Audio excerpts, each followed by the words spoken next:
when we are debating health on a global scale, in a very particular context, my name is Manuel Bertoldi. I am from Argentina.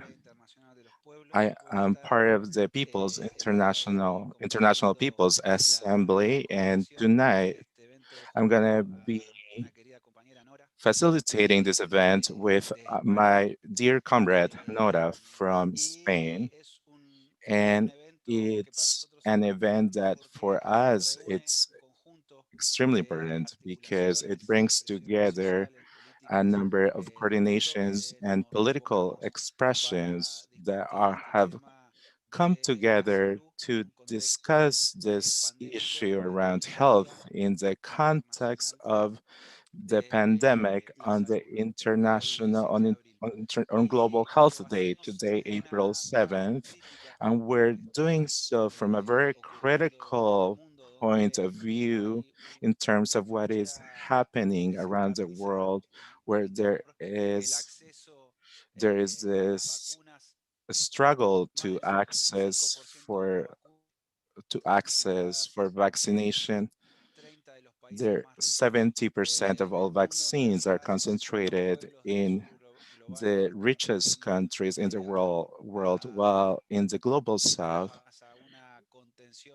we are not having access to these vaccines, or we don't have a proper vaccination rollout. And for example, in a region, we are starting to face a new wave of a spread that is way more aggressive than the first wave. And that is why for us today, we are very proud to have our comrades who will be reflecting along with us about the situation that we are facing around the world. And without further ado, I want to pass the mic to Nora to introduce our guests so that we can start this debate on today's Global Health Day. Thank you so much, Manuel. Good evening, good day to all of you. As Manuel said, my name is Nora, and I'm speaking from Europe, and I am part of the Communist Party in Europe and Izquierda Unida. And I am very happy to be here in our first seminar of our anti-imperialist struggle. And as Manuel was saying, there is a we have a diversity of comrades in this platform because despite of the pandemic, we keep struggling. Despite distance, we keep organizing ourselves, and this global organizing requires everyone. The World Health Organization defines health as an international concept, which goes more about what is physical, but also mental and social. And today, on the Global Day of Health, we need to start thinking about how to reorganize access to health around the world. This global concept about human dignity requires a global response from popular organizing unions and social organizations. We need to do that because being socialist is to understand the global context in which we live, in which we depend on each other, and we keep defending this idea that the people united will never be defeated.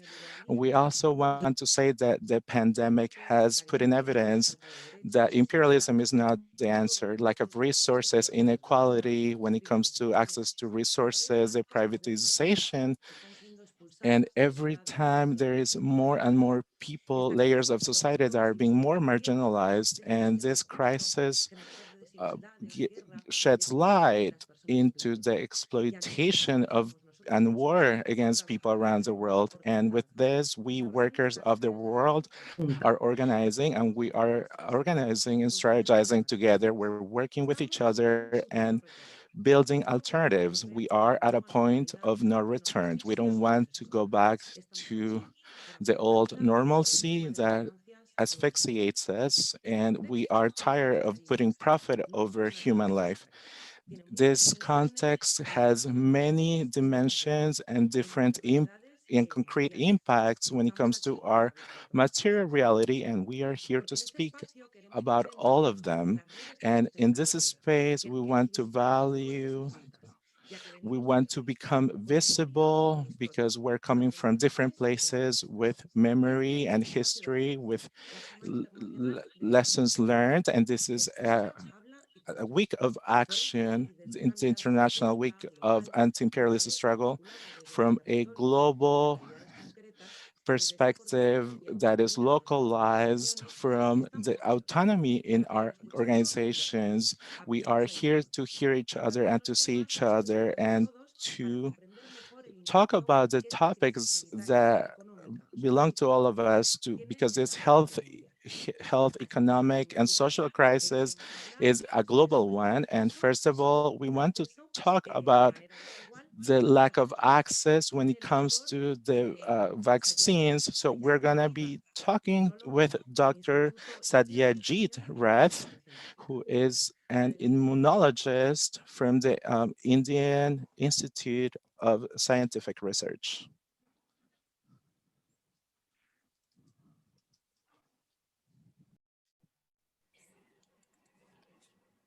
Thank you. Should I speak? Thank you. Good morning, good evening, good day to comrades and colleagues across the world. Since we are specifically here today talking about the inequality of access to COVID-19 vaccines, although it is in the background of the larger issues brought out by the 7th of April occasion, I'm going to make a few focused points, specifically and only about the inequality of access to these vaccines. And let me start with a couple of background points that I keep making to remind everyone in all conversations about the global capitalist take on COVID-19 vaccines. I quote Boris Johnson, who was joking, according to his office, when he said, the reason we have the vaccine success is because of capitalism, because of greed, my friends. That's a Boris Johnson quote that we should keep in mind when we think about what we are up against when we are demanding equity of access to COVID-19 vaccines.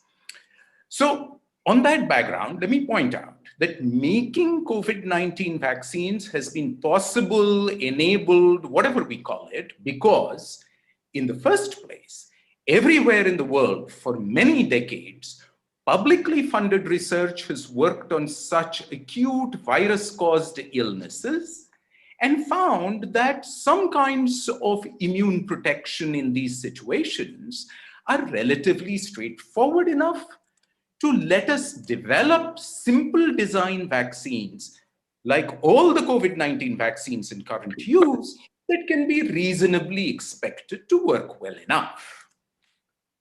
The second point is, publicly funded research, again, has been working on developing actual vaccines for diseases very similar to COVID-19, SARS, MERS, over the past 20 years, and has had such vaccine candidates road tested quite a bit, so to say. And the third point, following on from these two, is that most of the current COVID-19 vaccines, which are in emergency use across the world, are based on this background work. In fact, many of them have come directly from publicly funded research to the for-profit pharma sector. This last point is not only correct for vaccines from, say, China, Russia, which have gone from public research institutions to state-controlled pharma sector, but also of the USA, where the Moderna vaccine comes from the NIH, For the UK, where the AstraZeneca vaccine comes from the Oxford University, and here in India, where the current homemade vaccine in use from a company called Bharat Biotech comes from the Indian Council of Medical Research. And even many of the ones that claim to be entirely privately developed, Pfizer has been making a great deal about this, or Janssen J&J or Novavax have had substantial public funding. And all of them, without exception, have built on and taken up directions developed in the publicly funded research I just mentioned. These are facts to keep in mind when the pharma lobbyists talk about the India-South Africa proposal at the World Trade Organization for suspending all COVID-19 related intellectual property rights, not just patents, as stifling pharma innovation in the private sector. That's background. That said, let's talk about an obvious paradox. The world has unsurprisingly rapidly made a number of COVID-19 vaccines over the past year. The COVID-19 epidemic is a pandemic in that it is worldwide, and the control of a contagious disease, as the WHO keeps pointing out, has to be everywhere or it is achieved nowhere. So what do we need in order for rapid, equitable, global COVID-19 vaccination?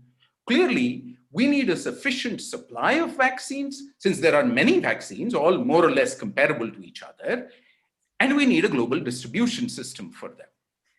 Since we've made many vaccines, what is needed to ramp up their production scale so as to ensure a sufficient vaccine supply? Obviously, we need their large-scale decentralized production across the world. Now, all these vaccine manufacturing platforms are not easy to set up in all countries. However, let me take India as an example, which has been a major powerhouse of generic, non-patented vaccines. In fact, it's been the world's largest manufacturer and exporter of such vaccines in the past. So surely, Indian manufacturers could easily make large-scale COVID-19 vaccines. The trouble is that while they have the capacity to manufacture, they do not have the intellectual property access to do this for new vaccines, such as the COVID-19 vaccines, unless they license vaccine candidates from the so-called developers so as to serve as expansion manufacturing hubs.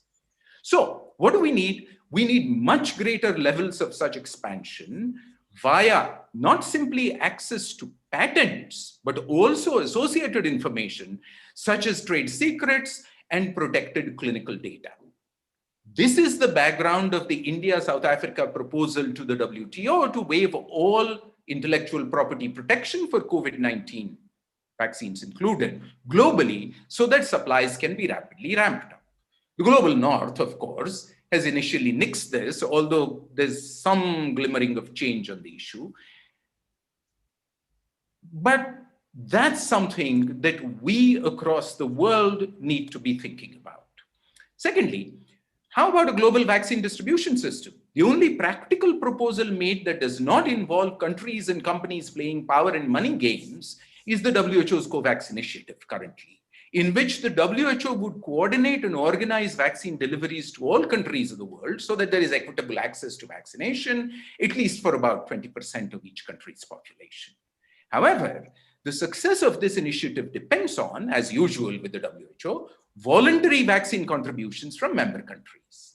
This support has not been forthcoming from countries of the global north, with the result that vaccine supplies to the global south under the COVAX initiative are substantially lagging. Some examples are useful, which Manuel pointed out in the beginning. Let me make the broad brush picture. While North America has vaccinated about 30% of its people at least once, Europe has done so for about 20%, South America is at 10%, Asia as a whole is at 6%, while Africa is not even at 1%. And these broad numbers hide even greater disparities within them, of course. One major reason for this inequity is vaccine nationalism. The argument that for once it is the global north that is bearing the brunt of COVID-19, so vaccines should go there first, and that countries have an obligation to their own citizens first where vaccine supply is concerned. This is nonsense. The fact of the matter is that A globally connected world needs everybody vaccinated. Yet, under the guise of these arguments, vaccine hoarding has become the default of the global north. Countries have priority pre booked for their own usage, vaccine doses twice to 5 times as much as their populations need. And this has thinned the supply to the COVAX initiative. Along with this, there is, of course, a push to play games with the vaccines, both commercial backbiting ones for companies and geopolitical power games for countries. The only way to reduce the inimical impact of these callous games is to press for an enabled, diverse portfolio of approvals of vaccines from across the board, including Chinese and Russian ones, which have been slow tracked, and supplies to the WHO COVAX program for equitable distribution.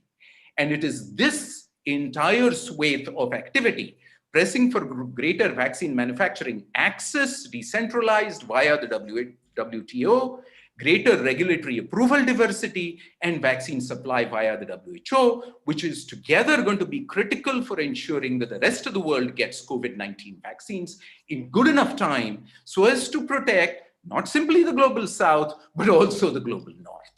I will stop here and will look forward to listening to my colleagues and comrades.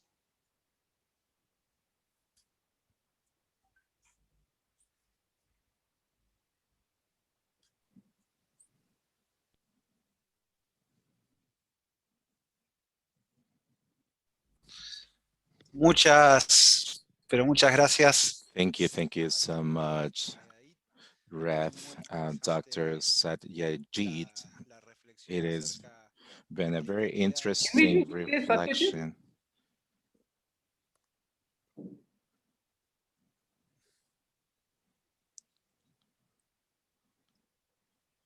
Just Satyajit, please. Ok, ok, perfecto. All right, perfect. What I was saying is that it was a very Distribución de las vacunas. interesting reflection about the inequity in the distribution of the vaccines, and also very interesting the South African and Indian initiative to ask to liberate the vaccine patents. And we will continue with these reflections and presentation in this International Week of Anti-Imperialist Struggle. And now we have a friend who is part of our International Coordination Committee from the from Venezuela, who, and Venezuela and the Institute, Simon Bolivar Institute, has always acted in solidarity and has always been part of the struggle of peoples around the world. Welcome, Carlos Ron. Thank you for being here with us. Thank you so much to all of you for this invitation. We are here joining this campaign, this great struggle. It is necessary to elevate our voices to democratize access to the vaccines and to all measures to guarantee health and human rights. I was asked to share a little bit about the experiences of socialist-oriented countries. There's many things we could talk about, but we know that we have limited time, so we're gonna try to approach it in this way. When the pandemic hit, we realized that we were going to be tested. We were gonna test the social, economic, and political process that we chose.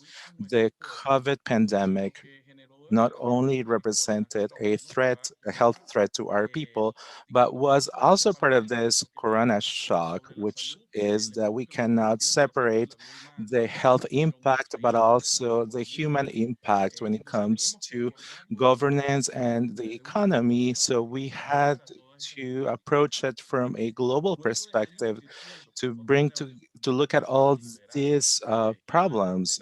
Once we saw that the neoliberal policies were going to dismantle public health, and we realized that that wasn't just a mistake, but now we know that it was a crime against humanity in some countries where these neoliberal policies have been followed. We have seen how difficult it has been for them to guarantee to protect human life. So what are some of the ways that we've seen that countries that are socialist oriented have dealt with this? First of all, we have reinforced this, having this public health system has been crucial to defend that structure during all these years, despite neoliberalism, has given us a backup, a way to confront this that we would not have had otherwise, even with all the problems that have happened.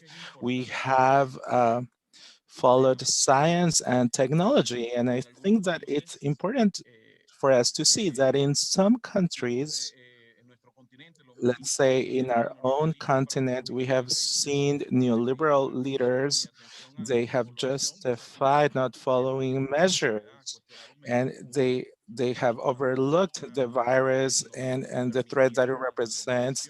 They don't ask people to wear facial masks. They have allowed for big crowds to gather. And in some ways, they even instilled fear fear towards the vaccine in their population. And I think that's a very serious matter because we socialist governments, we look at science and in order to establish certain measures, and that created trust with the population here in Venezuela, country that has been permanently targeted with this ferocious campaign to destabilize and to misinform. We have faced the pandemic with a very rigorous measure. With rigorous measures, where science has helped us gain people's confidence to put these strategies in place. And now we have to see how important being internationalist is. And I think that this is a point we should all consider, that we not only saw these issues as something that we had to resolve internally, but that we also saw signs of support from other countries and towards other countries. We have seen this in Venezuela very directly. Last March, we saw a medical team from China that helped us around this issue. Cuba, which is a country that carries the internationalist flag and who sent the medical brigade all over the world to confront this crisis. In countries like Italy, where we can see it now, despite people trying to erase that history, no one can forget the Cuban doctors and everything they did in Italy when that country was in such a critical condition facing the pandemic. And finally, I think that it's very important that we not only see that this is not an issue that has to do with the government's measures, but also in socialist oriented countries, there is a big role that popular organizing, social organizations, and political parties are doing to give answers to the people, to give a human response to the pandemic. And I don't think that there is a health system in the world that can buy in the market the dedication from the Cuban Medical Brigade, for example.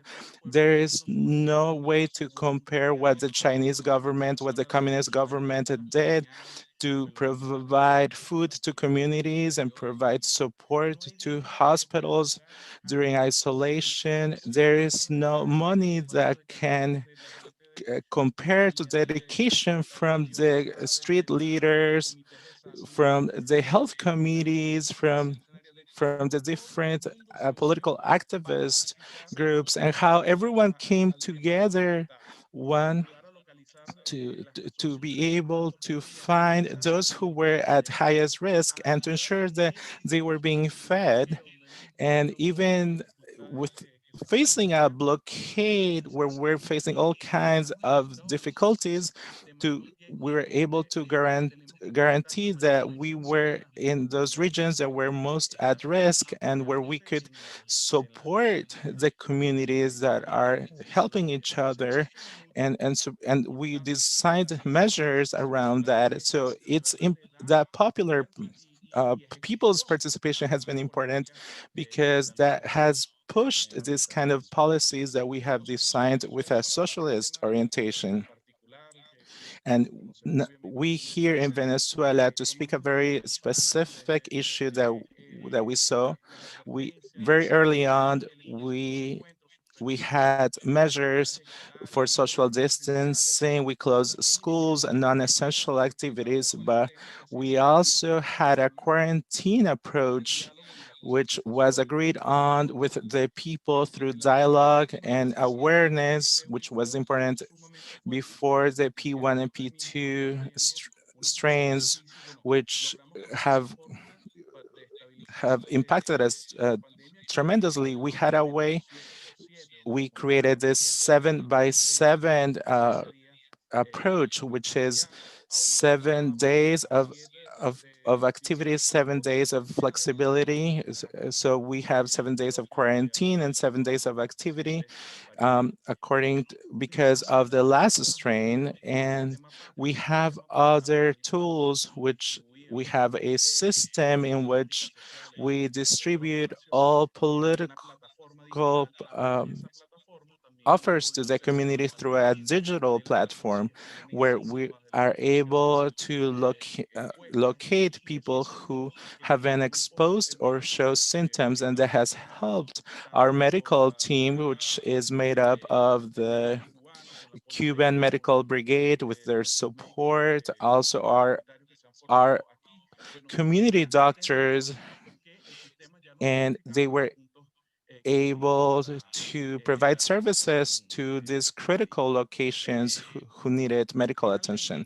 And finally, because I know that there is many other participations, we have taken measures to provide food, to prioritize, and we have suspended rent payment, displacement, evictions, and all of the things that we have seen have happened in other countries that have impacted people.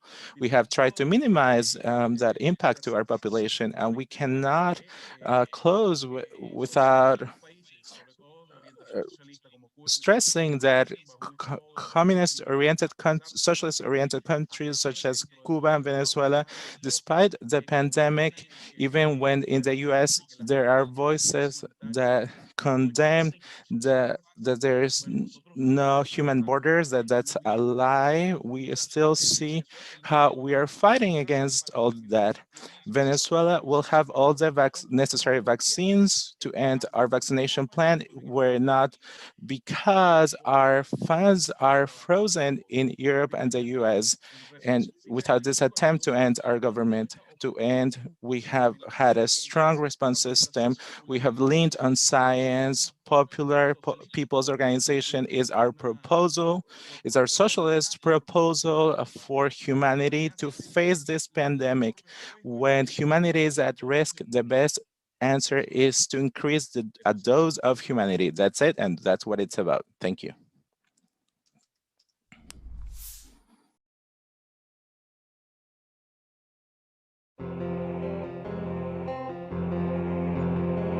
International Manifesto for Life. We are truly fighting a war against an invisible enemy, the coronavirus.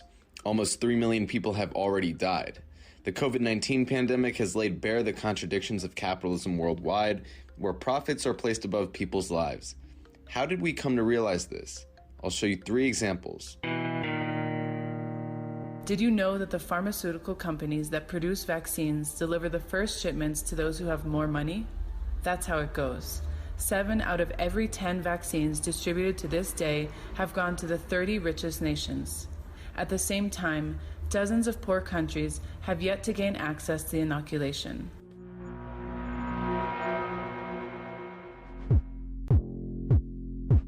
is also common knowledge that the majority of governments have taken more measures to protect the economy than to protect life. The courage to halt all non-essential activities to stem the spread of the virus was lacking. All the while, how is the majority of the world's population doing? Feeling despair with no vaccines, no jobs, no income, and no prospects for the future. In the meantime, the imperialism championed by the United States and its allies is only concerned with profit, though they possess an amplitude of resources that could save lives. In criminal fashion, they maintain an economic, commercial, and financial blockade against several countries like Cuba, Venezuela, and Iran. To make matters worse, they spread the lie that the Chinese state is responsible for the pandemic and penalize the nation. But what can be done to change the situation and save lives? We have to join forces all over the world, be it through community associations, collectives, and mass organizing, social or political entities. What do we want? Life above profits, free public healthcare and vaccines for everyone. Now. It is necessary to remove the patents that turn vaccines into the private property of the pharmaceutical industry.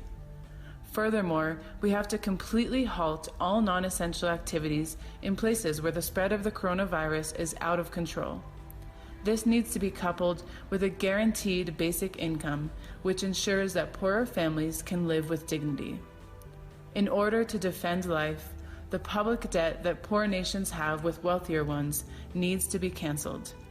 We have to create programs that incentivize the production of healthy foods, suspend bellicose and war-related activities, police repression, violent evictions.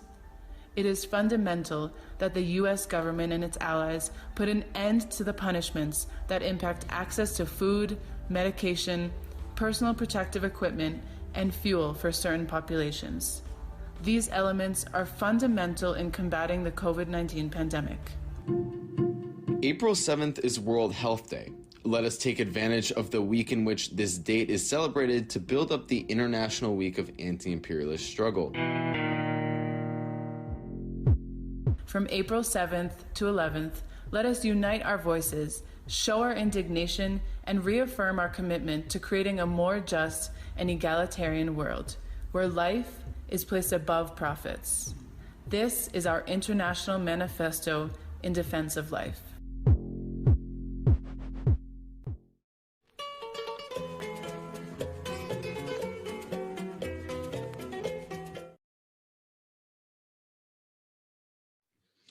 Bueno, muchísimas gracias, Carlos, por tu intervención. Efectivamente. Well, thank you very much, Carlos, for your intervention effectively.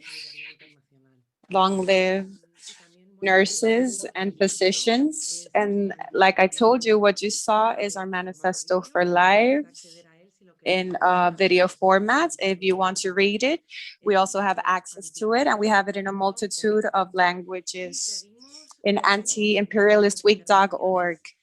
So we'll continue with some of our panelists. We're going to continue talking about many elements that interconnect. For example, the importance of what's public, like Carlos said, and we're going to develop and go a little bit more deep on our next panel with Anna Bracker, who's from the People's Health Movement from Croatia. And she'll talk a little bit more about why should we defend public health in this context of the pandemic.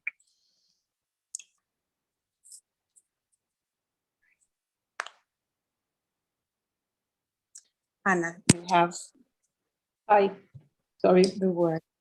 Hello, and thanks for having me here. I'm very happy to speak to comrades all over the world. I'm just going to jump right into it, and thanks, Carlos, for actually giving me a great introduction, because today I was asked to talk a bit more about what happened in public health systems in Europe once the pandemic hit. And if I look a year back, I think that most of us were not expecting what happened. We expected the health systems here to cope a lot better than they did. And I think one of the best examples of how this expectation changed was the example of Italy.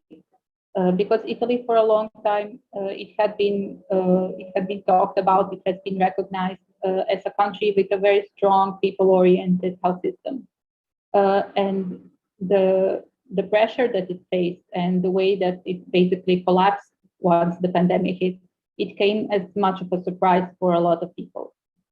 And so basically what happened was, once people saw what was happening in Italy, everybody was quite concerned about what was going to happen in other European countries that have much weaker health systems than that. But on the other hand, I think that we shouldn't really regard what happened in Europe during the pandemic as much of a surprise, because for a long time, the People's Health Movement and other health movements in Europe have been warning that what was happening to public health systems here, and that was a lot of cuts to public budgets, a lot of austerity measures that were being forced all around the place, would have a negative effect on how our health systems work. And so, as we argued that what was happening was wrong, our warnings have more often than not been dismissed as being too extreme, too leftist, and that they were not based in data or in sound evidence that we could see actually happening. And so what happened was that governments in different parts of Europe insisted on introducing commercialized forms of healthcare.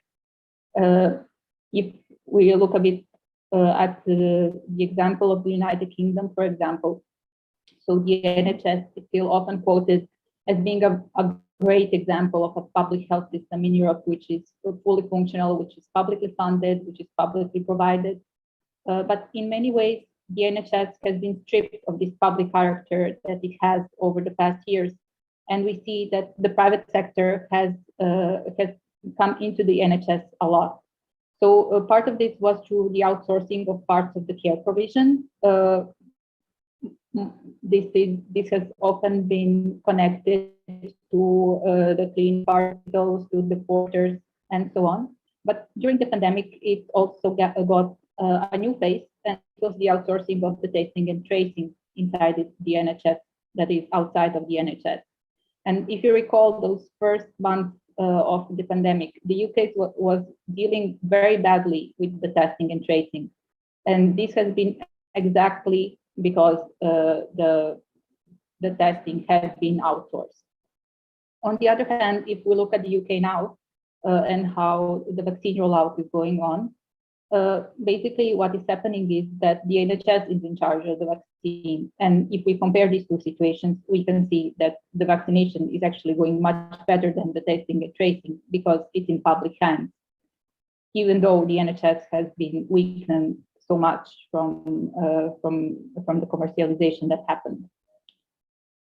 In different parts of Europe, the effects of the pandemic have been quite different, of course. And because I'm based in Croatia, I thought that I might talk a bit about what is happening here in the east and southeast of Europe. And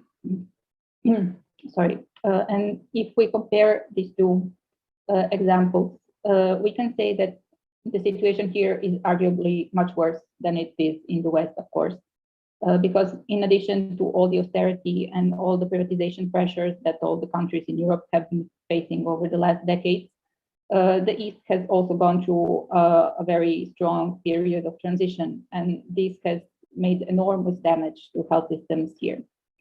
So, for example, a few days ago, we were talking to a Romanian trade union called Sanitas, and they were talking about how Romania was dealing with the pandemic and with the fact that their public health system is now made of a very small number of hospitals. And these hospitals are in charge of dealing with COVID-19 patients. They're fully responsible for what happens. While on the other hand, there are a lot of small private hospitals which are not shouldering any of the burden. So they're not being made by the government to participate. They're not contributing in staff or in other capacities at all. And this is, of course, putting enormous pressure on the public health system in Romania, which has been understaffed for years because a lot of the nurses, a lot of the doctors have left to other EU countries.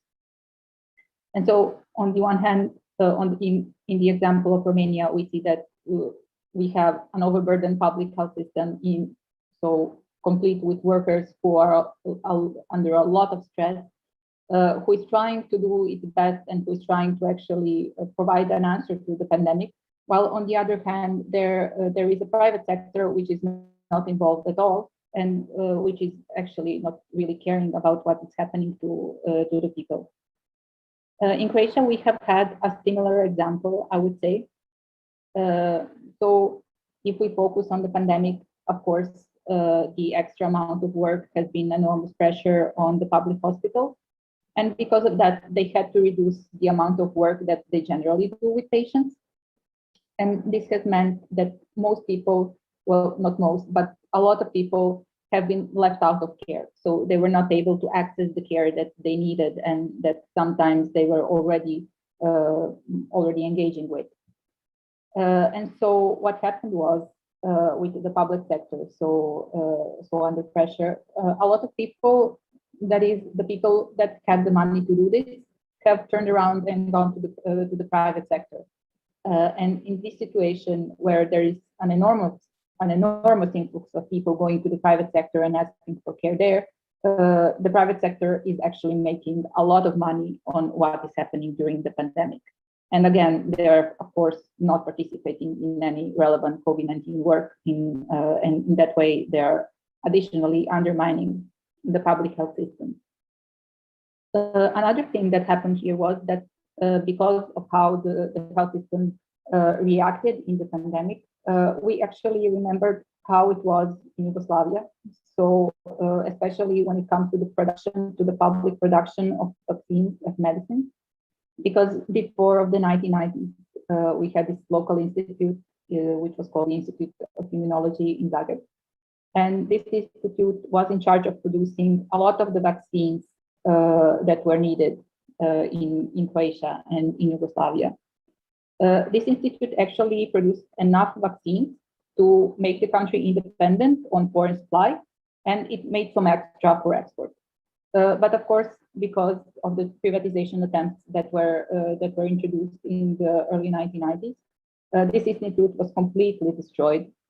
Today, it doesn't have any production capacities, and so it also remains outside of any pandemic effort.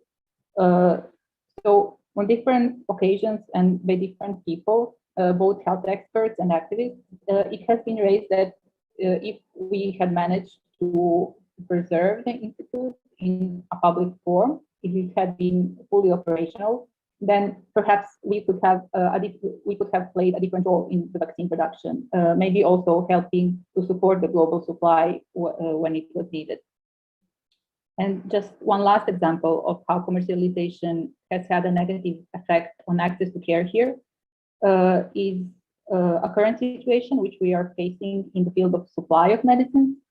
So in Croatia, the supply is secured through a payment from a national health insurance fund to private wholesalers of drugs. So basically, the hospitals get a budget, they order the drugs, and they buy them from these private wholesalers. Unfortunately, the health budget is very low. So of course, the hospitals often overspend and they're not able to meet the debt that they have to the wholesalers. And over the last year, it has become kind of like the wholesalers have begun to stop delivery if they find that the debt of the hospitals is too high. And basically, they are trying to squeeze out additional money from the government through emergency payment. And at the same time, they are withholding medicines from the hospitals who need them to treat the patients. This has already happened once during the pandemic last year. It is happening again as we speak. So today, some hospitals are already reporting that because of how the wholesalers are acting, they are out of some medicines needed to treat patients with cancer. And so often the government resolves this kind of situation just in time for the hospitals to receive new supplies and nothing horrible to happen. But it is quite horrible to think about what can happen if this happens someplace that cannot find enough funds in such a short time. And of course, this is also a situation that can be quite easily broken off if the system is changed towards a public production and supply system.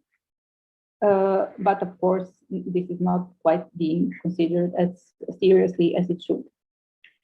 And so I didn't want to end on a negative tone. So I just wanted to bring out some of the positive examples that happened over the past year and that are really showing that people in Europe are again aware of how important public health systems and provision is.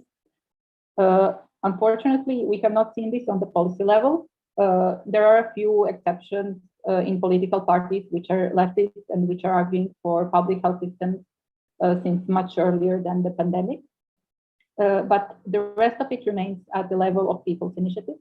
And so, for example, if we go back to the UK, during the past year, they have seen a few successful attempts to bring auxiliary services back in-house. So it was basically cleaners and porters who had been outsourced before, but that had unionized over the past few years. They have had very, very serious and powerful organizing drives during this time. And they managed to force the hospitals, the trust to bring them back in-house. So to offer them full employment and rights of the NHS workers. And so this was quite inspirational to see in Europe because outsourcing has been presented as a very sound thing to do all over the region for a long time. And so it was actually quite good to see that now it's taken seriously when you talk about the importance of having a publicly operated system, that it actually makes sense from different ways. It makes sense because it provides better care for the people who are using the system. It provides better working conditions for the workers who are making the system run. But it also, at the end, and which is, I think, should not be important as it is, it makes financial sense because it's not public health care expenditure is not the kind of horrible expenditure that European governments would all like us to think there are. So we will see what will happen over the next few months. But anyway, the pandemic has brought out some important stuff to consider and to campaign about. And I think that's it for me. Thank you.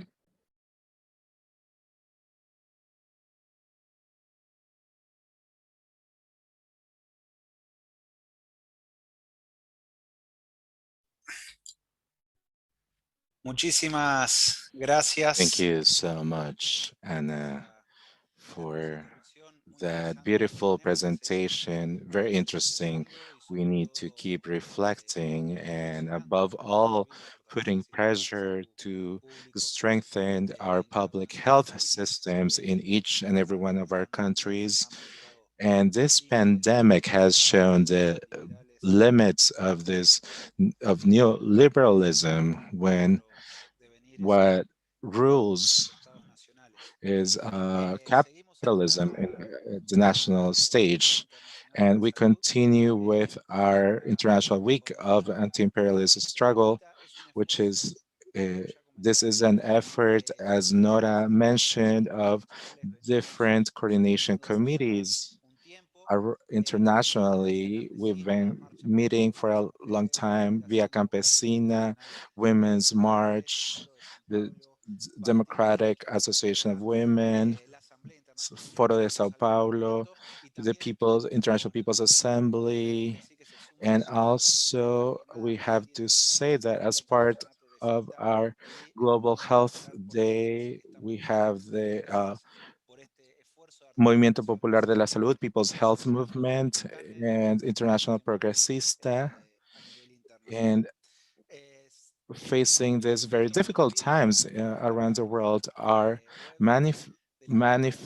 manifesto for life, it's on our website, and we hope that other spaces, organizations join the global peasant movement. Dear comrades, Yes, we are challenged by health pandemic on one side and the crisis of capitalism on the other side. Now vaccination has been started, but only few people, mostly in so-called developed countries, are benefited.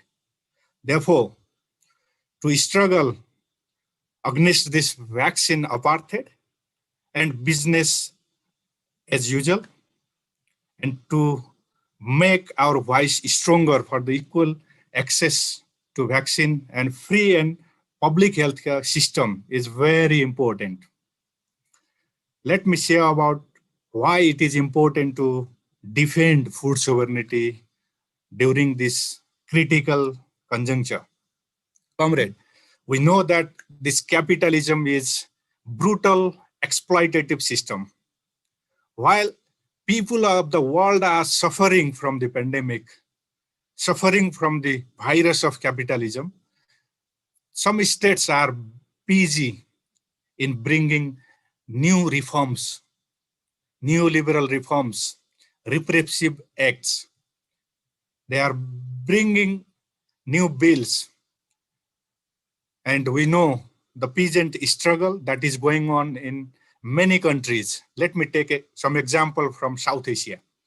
Peasants in India are in the street for more than 4 months continuously, resisting against 3 anti-farmers bill. We need to express solidarity and support to the brave peasants and the historical struggle. And this is the common phenomena in many countries. In Nepal, in Bangladesh, in Pakistan also, they are bringing new acts. There is the phenomena of neoliberal reforms that shows the nature of this capitalist state. So peasants are fighting, putting their solution of food sovereignty. We are demanding vaccine, people's vaccine, public healthcare system in one hand, and in the other hand, our banner is food sovereignty. We are not silent even during the pandemic. We are resisting. We are creating bases of socialism, socialist economic reform. That is implementing food sovereignty at local level. We are localizing the food system and building self-reliant economy. We have seen that during the pandemic also, it is the small producer of the world who produces the food, who produce the food and feed the world. That is how we build the economy and how we resist against this neoliberal capitalism. And comrade, it's the right time to talk about food sovereignty. And it's the right time to expose the brutality, the failure, the exploitation of the virus of capitalism. It's the right time to transform our local economies with food sovereignty and peasants' right. Because food sovereignty is our model, the socialist model. It's the sustainable model. It's people-centric model of transforming our agriculture, food system, rural lives.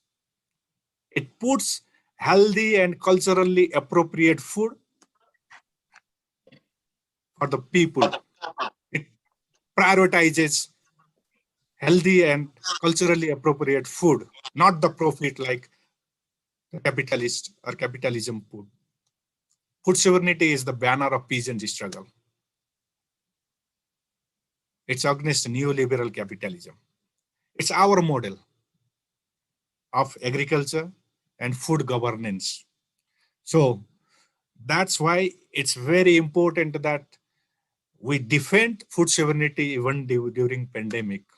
And it's great to share with you that we are celebrating the 25 years of food sovereignty this year. And after a long and tedious struggle, we have now United Nations Declaration on the right of the peasants and other people working in rural area. That's also another tool we have now for our struggle.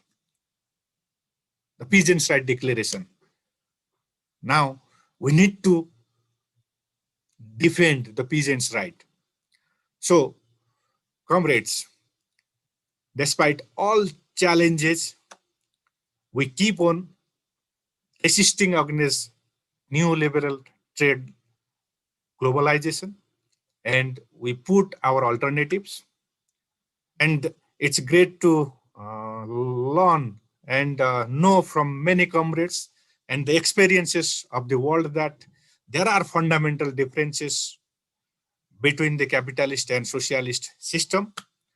We need public, collective, and cooperative ownership of means of production. We need centralized planning system, people-centered development, the development that puts people's life before profit.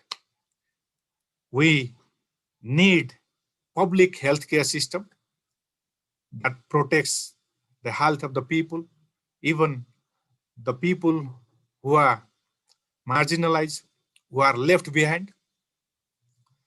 So we don't have alternatives.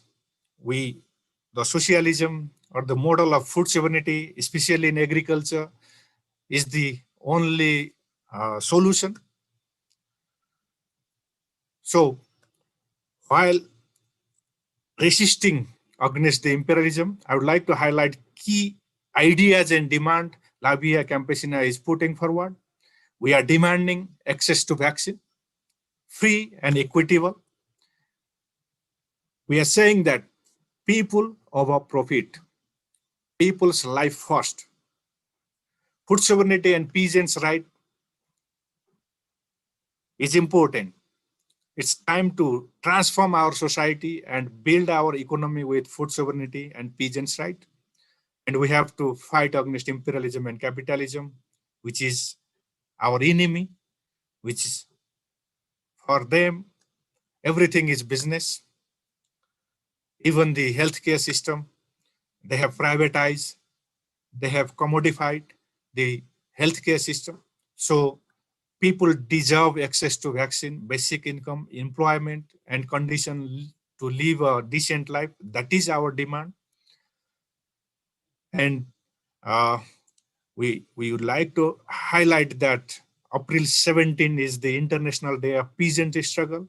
And during the whole week, we are with IPA, we are with Anti-Imperialist Week of Action, putting our ideas, sharing our experiences, and also joining the collective struggle against our common enemy. It's great to be the part of this event. Thank you very much. Together we can defeat imperialism. Long live internationalism, long live peasants' unity. And thank you, comrade. Thank you all. Muchísimas gracias, Pramesh. Ha sido una intervención llena de fuerza. Thank you so much, Pramesh. It has been a very strong presentation. And here from our International Week of Anti-Imperialist Struggle, we want to bring visibility to some of the big mass movements of the Indian peasants, which is a historic international mobilization with great bravery, and also we reaffirm our commitment to work together, and also we'll see each other today, and we'll be working on the International Peasants Day with Via Campesina, one of our greatest allies. Before we continue, we have an artistic presentation because art is also political, it is resistance. It also helps us create a better worlds. So now we have something that is very close to us, which is the Art and Culture Working Group from the International People's Assembly. So go ahead, comrades. ¿Quién dijo que todo está perdido? Said that everything is lost. Yo vengo a ofrecer mi corazón. I'm here to offer you my heart. Tanta sangre que se llevó el río. Rivers of blood have been Yo vengo a ofrecer spilled. mi corazón. I'm here to offer you my heart. Vivimos una verdadera guerra contra un enemigo We invisible live que a true afecta war a against toda la an invisible humanidad enemy that y que affects ya all of mató humanity casi 3 millones de personas. and that has killed almost 3 million Los people. gobiernos, en su mayoría, tomaron Most medidas para governments proteger have taken más la measures economía que to la vida. protect the Y economy las over empresas life. capitalistas And han puesto capitalist las ganancias companies por have encima put de la profit vida over de las personas. life, over people's lives. No será tan fácil, ya sé que pasa. No será tan It won't simple be as como easy, it won't be as simple pensaba. as Como I abrir thought. el pecho y sacar el alma. As to speak up and to share our soul. El planeta está en llamas. The world is on fire. The viruses continue.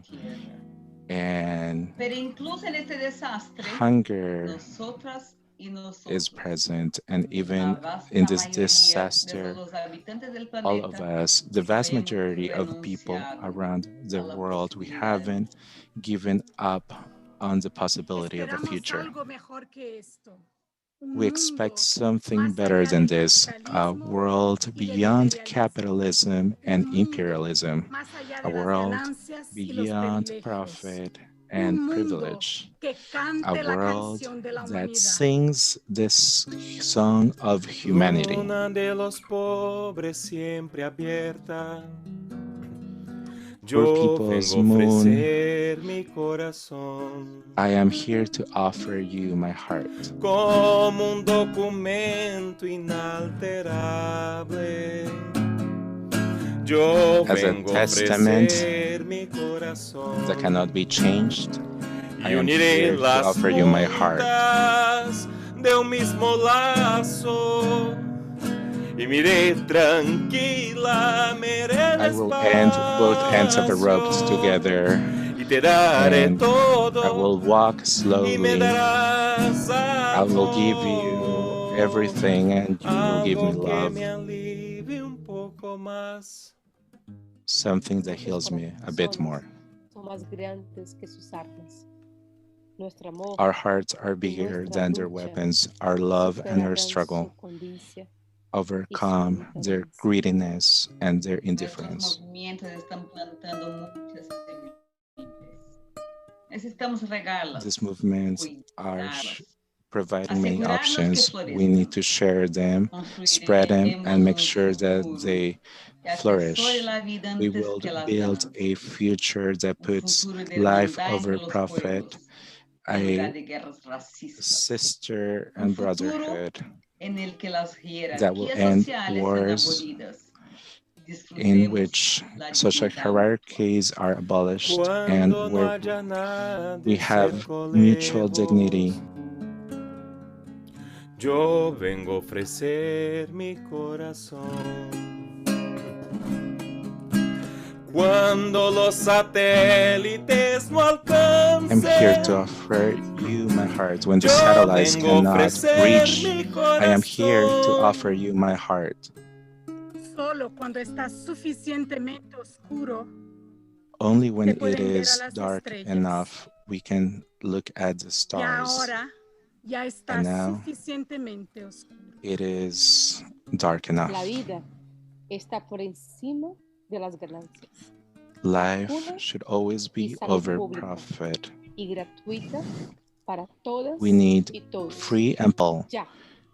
around the y hablo de now. países y de esperanzas y hablo Talk por about la countries and vida, hablo hopes, por and I la speak for life. nada y hablo de cambiar esta nuestra casa. I speak for change. De cambiarla por cambiar no más. ¿Quién dijo que todo está perdido? Said that everything was lost. Yo vengo a ofrecer mi corazón. I am here to offer you my heart.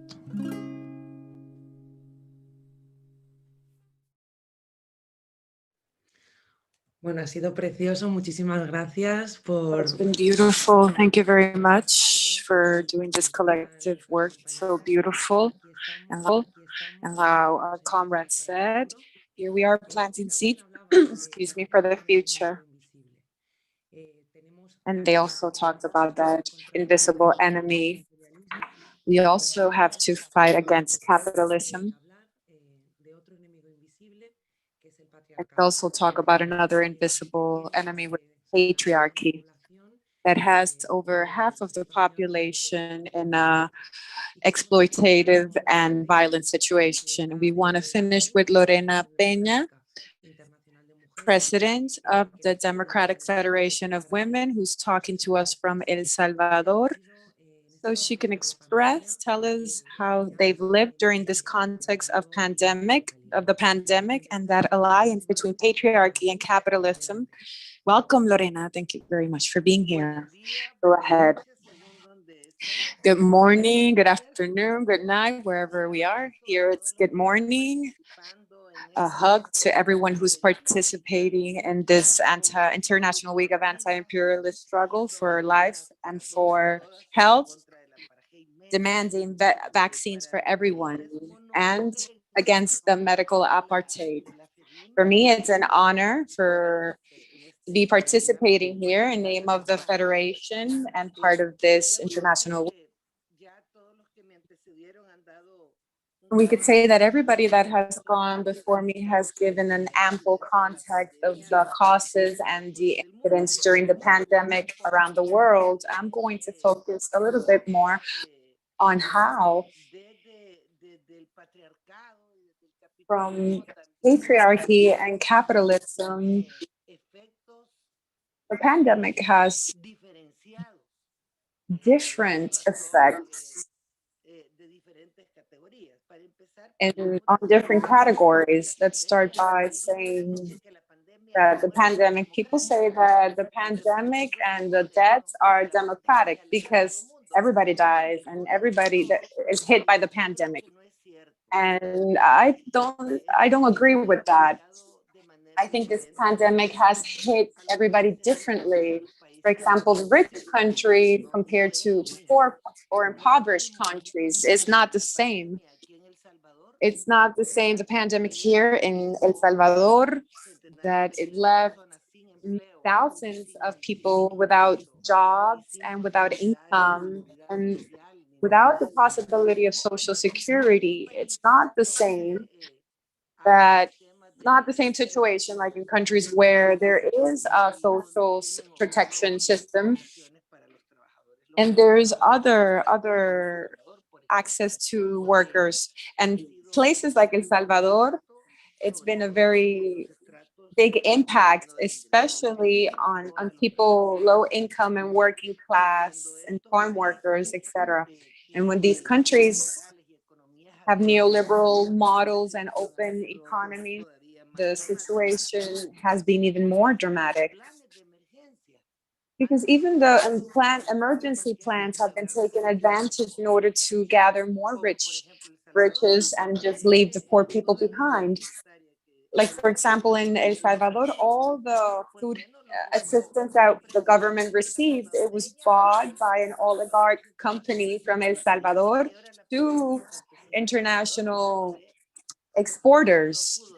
The local economy of El Salvador wasn't able to sell in the economic and the local market or in the international market. So it's a stark difference. And the same thing happens in each country. The impact of the pandemic is very, there's a stark difference between the rich and the poor. For example, here in El Salvador, I had COVID, came down with COVID, and there was such a lack of oxygen supplying devices.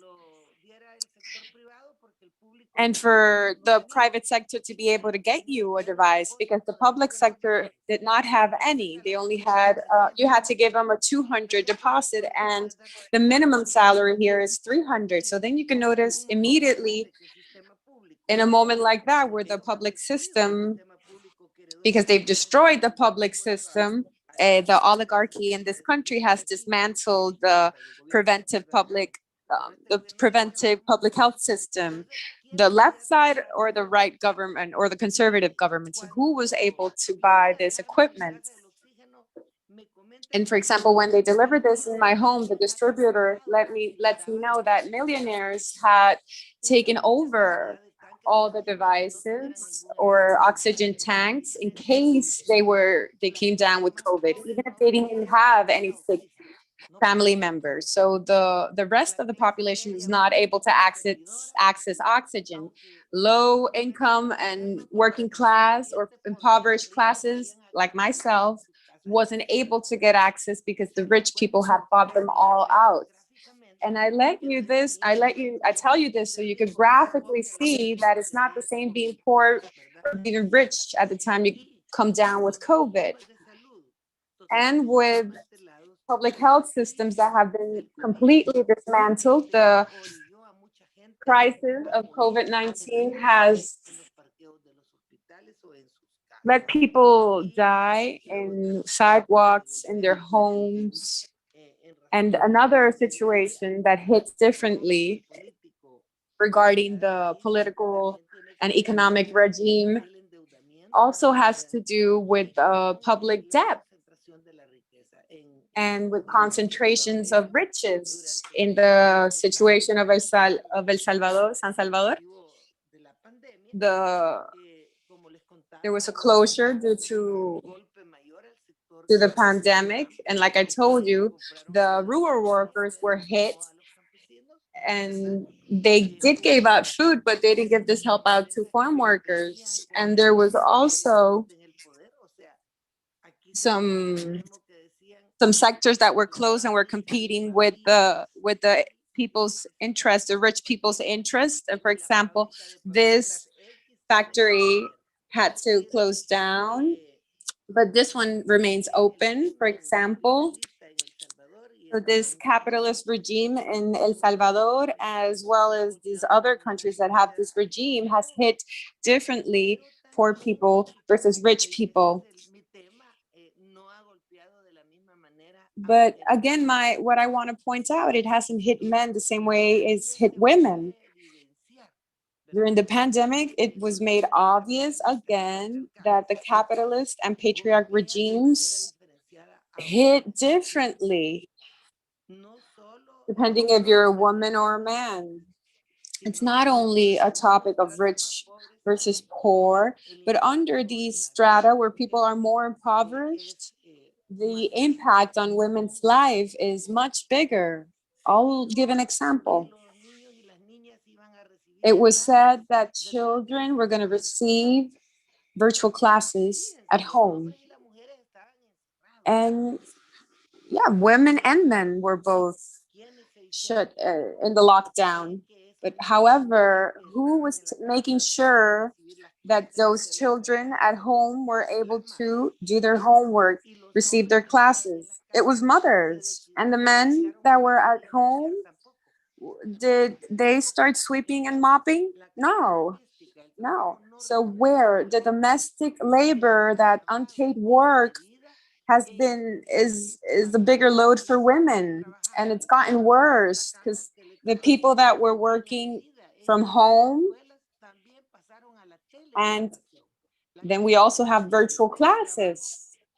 So virtual commuting, virtual classes has mean more of a workload, unpaid work on women. Another impact, which is quite stark, is violence. Anybody would say, since women were not out in the streets, there would be less killings of women or feminicides. But that's a lie, because a big number of feminicides is product of domestic violence or close family members. at least in my country, and I think it's something that's generalized, there has not been diminishment on feminicides. It's grown since men have been socialized to go out and drink. Even if they don't have money, they'll go out and get drunk. But since they were on lockdown with women, it just became something more dangerous for women. And one could say we need to set these men straight, but no, it's something of setting a society straight. A society that, in order for it to function, it needs patriarchy or capitalist patriarchy as a system of wealth. It needs for this system to work according to the parameters of patriarchy. If not, it's not a capitalist patriarchal system. That was something that I wanted to point out, that there's a stark difference on the impacts. And on the other hand, I also wanted to point out that during the pandemic, we as a federation could state that all these totalitarian regimes and wars still continued. You remember all the threats to Venezuela during the pandemic. The blockade continued against Cuba. Aggressions to Palestine still continued during the pandemic. So all these wars and aggressions and repression of these totalitarian and imperialistic regimes did not diminish with the pandemic. And these authoritative or totalitarian countries also took advantage of the pandemic in order to improve their repressive measures and also to control the people. And finally, I want to say that facing all of this, I still have hope with the campaign that we are developing, this campaign for health for everybody and for life. Because I think that we already went through the first stages where we were all scared and on lockdown, and we found ways that we could struggle, that we could fight united, and we find hope and purpose and solutions for all the countries of the world. Because I think that what we need to do as revolutionaries is to always find how we could get ahead. So regarding public health, the topic of public health, I really have a lot of hope hearing your proposals and hearing about the manifesto and also adopting these measures as well. And also putting profit under life. Life goes over profit. And on the second point, for no medical apartheid to exist. We shouldn't have some people have access or rights to the vaccine and others do not. When I was thinking or talking about the oxygen tanks, we did not have access to oxygen as patients. There should not be a medical apartheid. And also vaccination should be universal and free without discrimination. And we need to recuperate wherever we're losing this, like in my country, we need to recuperate public health, something that prevents and also heals and combines all of this, and communitary health as well. And it's the only thing that's going to allow us to face adequately this pandemic. And there's going to be other topics. We need to continue reflecting on this, because debt is going to be a big burden on many countries, very impoverished countries. And there's so much public debt, we don't even know what do we owe in our public debt. So we are further in debt with all these bond holders. And there's a great pressure for all these adjustment plans. And we also have to see that in the future. And the other thing that we have to do is visibilize the impact on the life of women. Because like I was saying, that impoverished and rich countries is a different thing.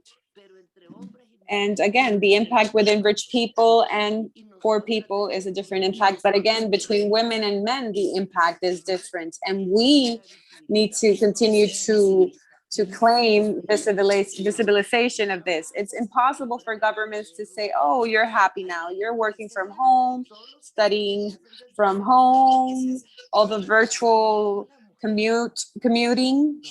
But all of that work is done by women. We have to call them out, denounce, and also demand access to vaccines for everyone. So in order to free ourselves of all that domestic burden is through the universal vaccination plan in order to go back to our academic, economic, and life as students. And that would be my participation. I thank you all.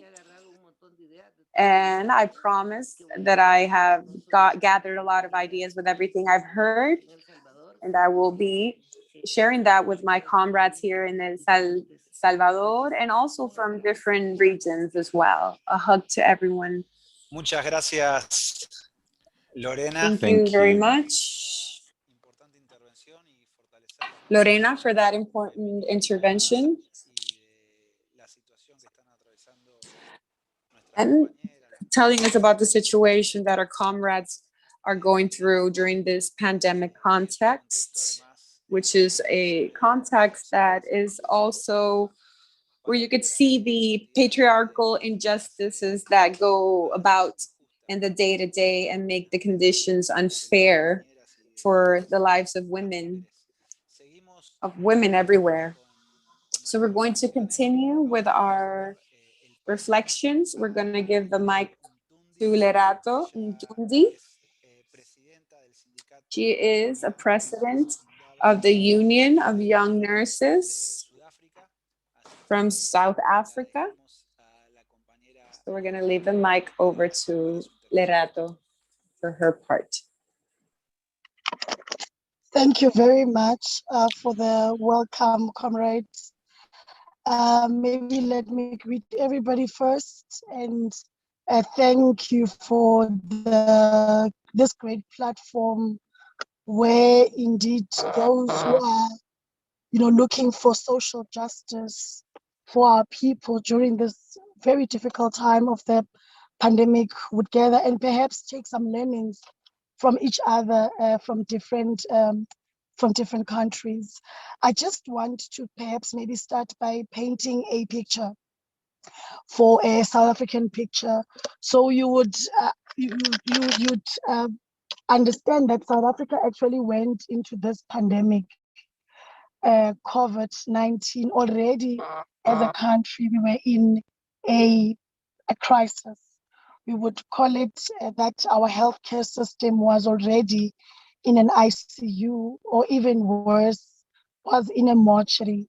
So adding on this pandemic that affected all countries, and South Africa finding itself to be able to fend for itself was really quite difficult. We remember very well that, the president of our country, came on to address the nation for the first time and said, we are ready. And most healthcare workers, including myself, knew that how can we be ready when we were not ready, just dealing with normal pathologies, dealing with the normal disease burden, the population that has increased. And we were bracing ourselves. I think just maybe to summarize the experiences of healthcare workers during this pandemic, it has been that you are just left like a soldier in a war, alone to fight without even a gun, and you must see to it that the job gets done. And it's been really an unfair position that workers in our country, particularly healthcare workers, have found themselves in. Secondly, is that throughout, as a trade union representing healthcare workers, we found ourselves that we had to put out fires, where we have to respond to healthcare facilities to address the issue of lack of bare minimums. Bare minimums as in, protective equipment, where we experience a lot of uprising from our healthcare workers, where they would not want to go into this wards where we are nursing patients because they could not be given, a mere N95 mask or gloves and so forth. And remember, these are things that where there was no pandemic, healthcare workers find themselves really improvising, even at some point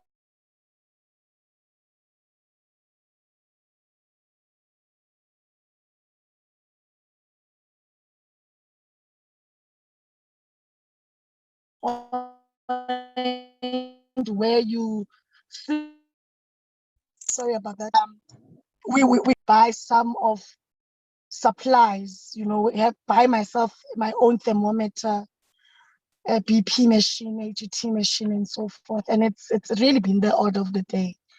Now, as we fast track and we now on the vaccine, where we are saying we are gunning for herd immunity, and rightfully one of the slides that we saw there said this vaccine will go to those who can afford. Capitalism again gets to have an upper hand over the civilians' lives of our people, continues to prove that they really don't matter so much to those who are in power and those who are in who are on the path of the haves, when everyone, a majority of our South African citizens they're not haves.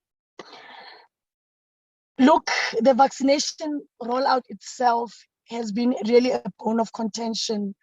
Currently, as we speak, we are sitting with only healthcare workers being the ones prioritized for the Johnson & Johnson vaccination, which is still also a trial from our side where we stand. But nevertheless, that cannot guarantee us herd immunity. Just on the South African Nursing Council roll, we are sitting with about 286,000 nurses. And on the role of other healthcare workers, which includes doctors and their allied, we are sitting with also less than 300,000 healthcare workers. So if you are going to look at the entire population, and almost the entire year of 2021, we are busy, trying, again with drips and drabs, giving vaccination only to healthcare workers. It just tells you that our target of 67.5% of the entire population will not be achieved in this year or even in the next year, to be very honest. And that compromises and it makes the rollout of the vaccine in our country a joke, since we cannot guarantee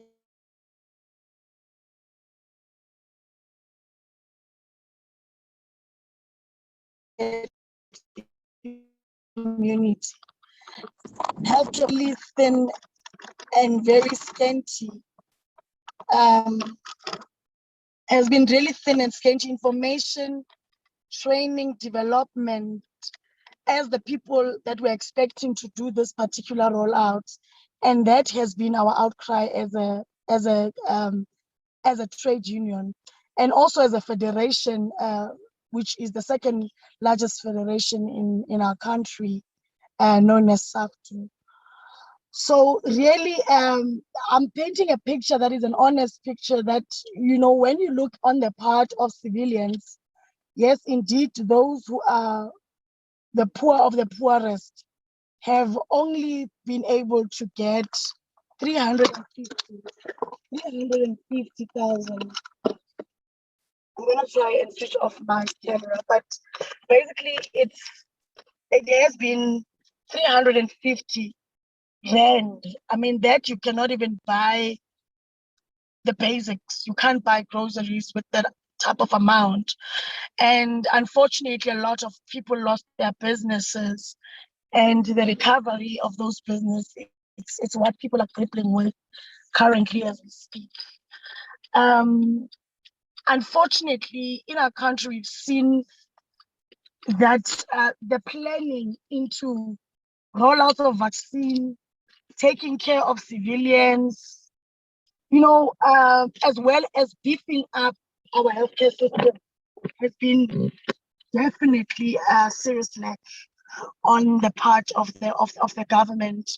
And also it's difficult because remember, before we went into this pandemic, we were as a country preparing for the national health insurance.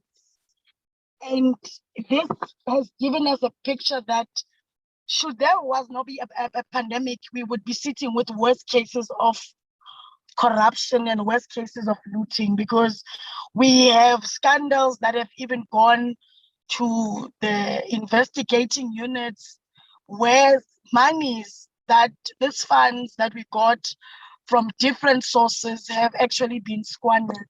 So it's really been a gloomy picture, not just for civilians, but particularly for those at the forefront of fighting this war, and this war of ensuring that we keep our citizens alive. As I talk to you currently, we are sitting, going to what we call normally in our country Freedom Day, and a lot of us are asking ourselves, do we even have a lot to celebrate, because the disparities between the classes, remain broader.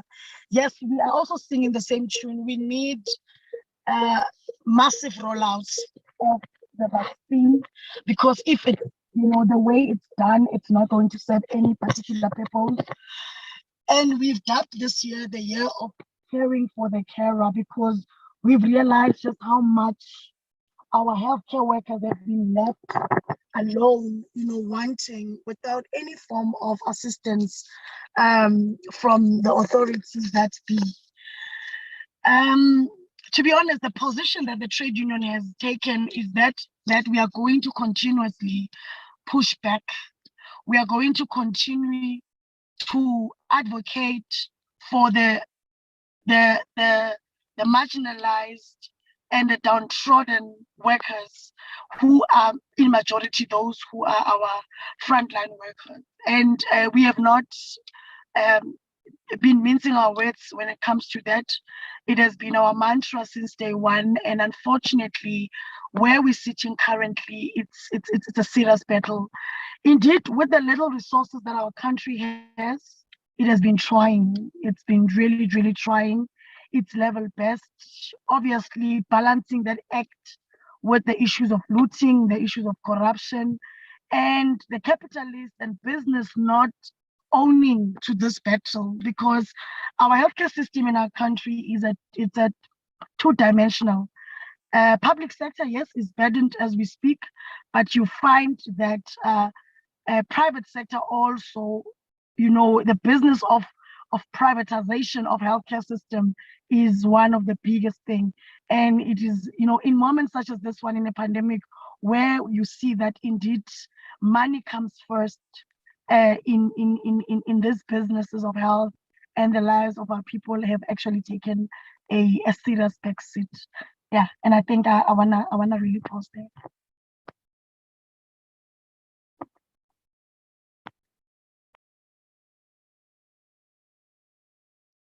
Muchas gracias, Loreto, por tu intervención. Thank you so much, Loreto, for your remarks. So we will continue. Como decía Nora, a la cultura, a la música, que es tan importante para nuestros pueblos, para nuestras resistencias, para alimentar nuestros We will continue with music and culture, which is important to feed our dreams and hopes. We're now gonna go with our comrade Ciara from New York, from the People's Forum, who is going to share her art. We are the ones we've been waiting for, our spirits cry and our hearts rejoice. We are the ones we've been waiting for, our spirits cry and our hearts rejoice. All we need is each other. Only then will our people recover. All we need is each other. Only then will our people recover. We are the ones we've been waiting for. Our spirits cry and our hearts rejoice. We are the ones we've been waiting for. Our spirits cry and our hearts rejoice. All we need is each other. Only then will our people recover. All we need is each other. Only then will our people recover. We are the ones we've been waiting for. Our spirits cry and our hearts rejoice. We are the ones we've been waiting for. Our spirits cry and our hearts rejoice. Venceremos.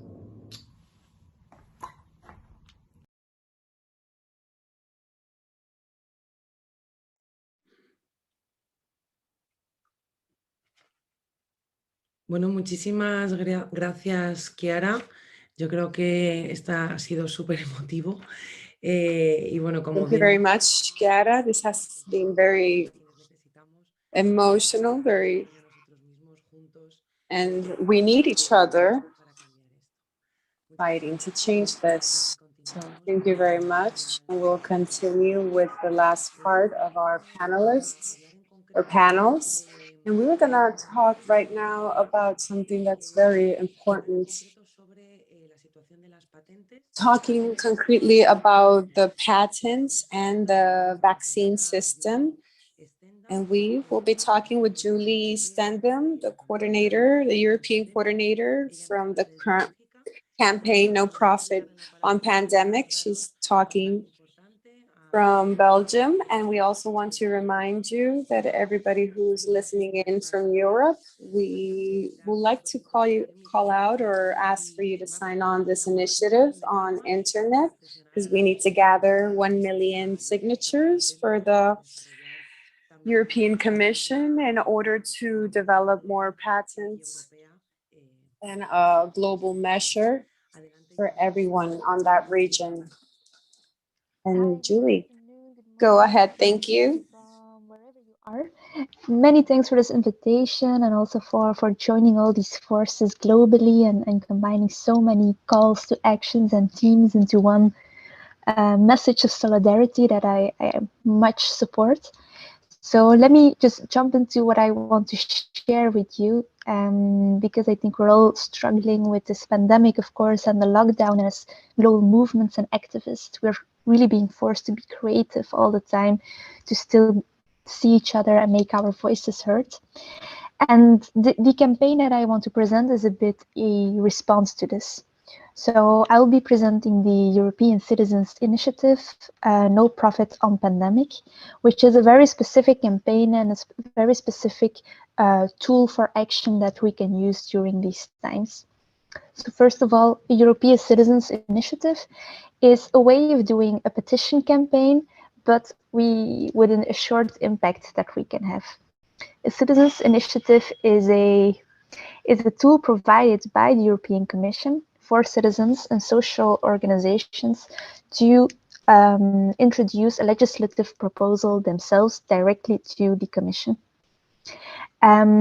We started our proposal back in August when we introduced the idea to start this campaign, and we kicked off collecting signatures at the end of November.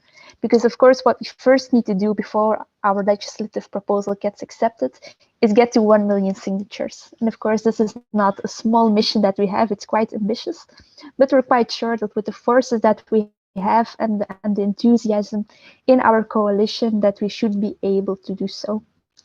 So of course, what are our demands?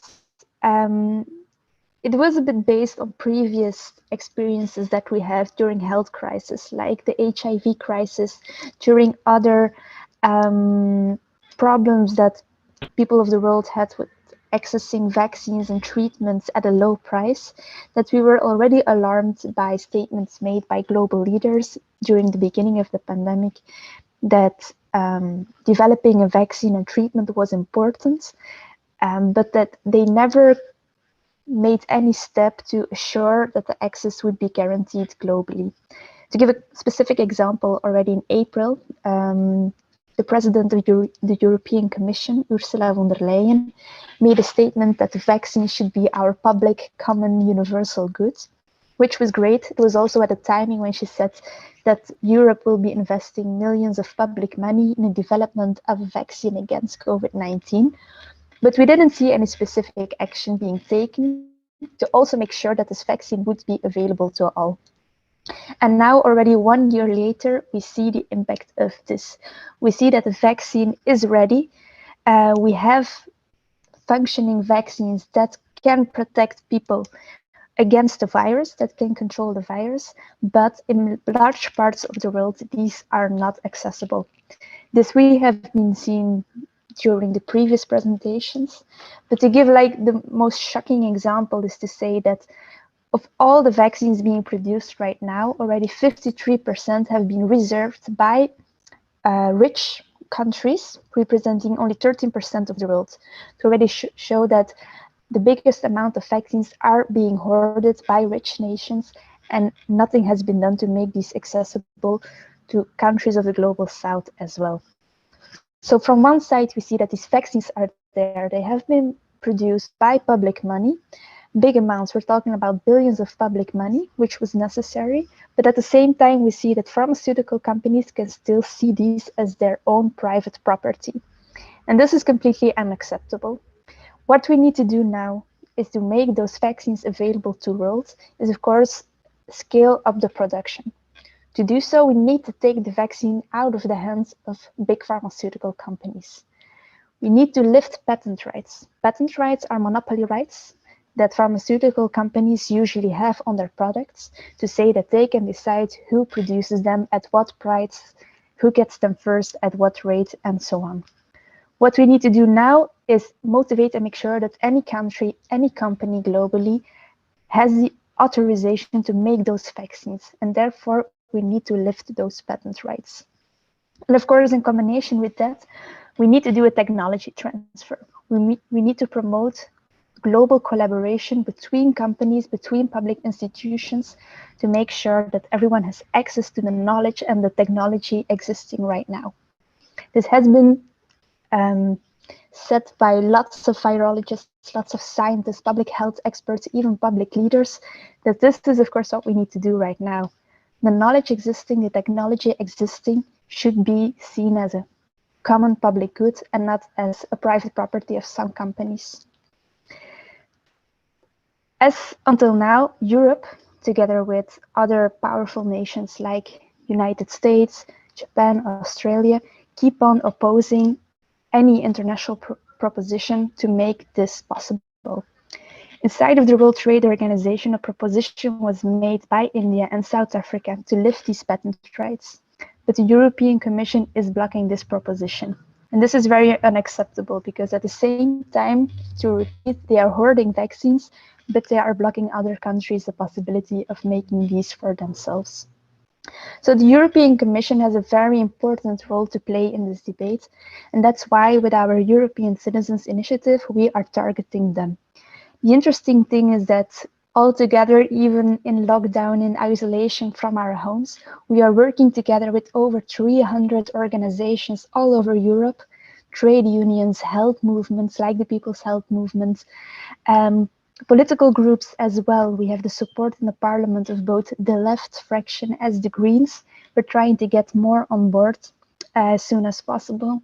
We have NGOs and we have petition websites all supporting us and asking the same thing, that the European Commission should do everything in its power to make those vaccines available worldwide and take the position of global collaboration and not promoting private property as it is right now.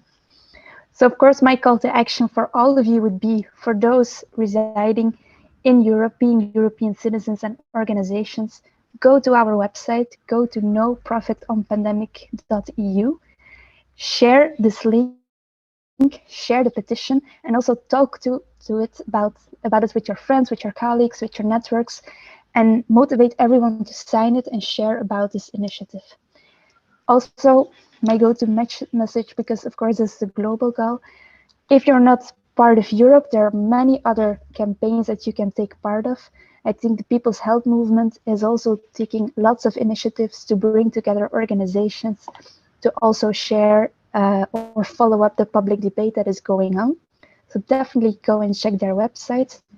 And thirdly, I would also encourage all of you to go to the People's Vaccine Alliance, which is also a global collaboration of big, important organizations, religious leaders, global Nobel Prize winners, and so on. It's really a global call to ask that the vaccine against COVID-19 should be a people's vaccine and not a profit vaccine. So many thanks for the invitation and good luck and solidarity to all of you.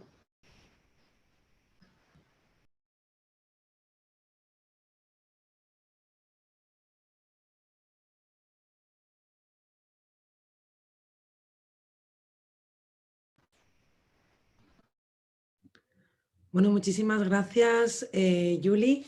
Es muy importante, sobre todo lo que planteas, que es a través, cómo, ¿no? Lo que nos has explicado de cómo a través Thank you so de... much, Julie. And I think it's very important what you've explained to us, how through a concrete campaign we can talk about an anti-capitalist struggle and solidarity in this fight against capitalism and imperialism. And that's a very good point that you made there. So thank you. And we're almost done here. We're wrapping up. We are left with a very important issue that we should address in the context of the pandemic. Obviously, the impact of imperialist war against these vulnerable communities in this particular context, right?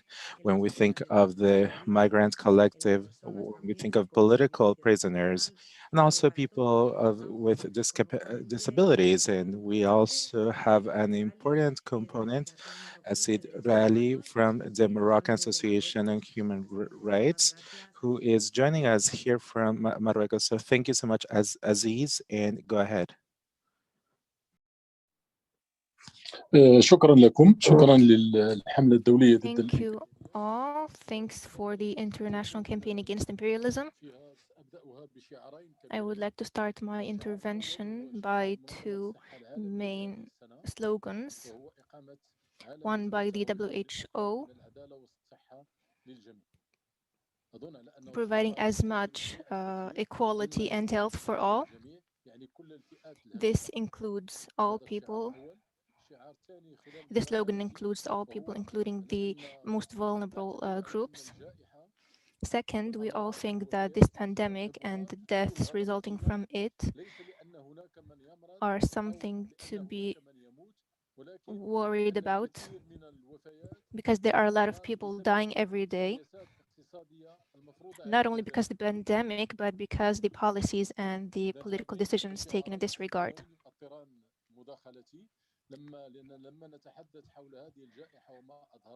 When we talk about this pandemic and its outcomes, we talk about communism as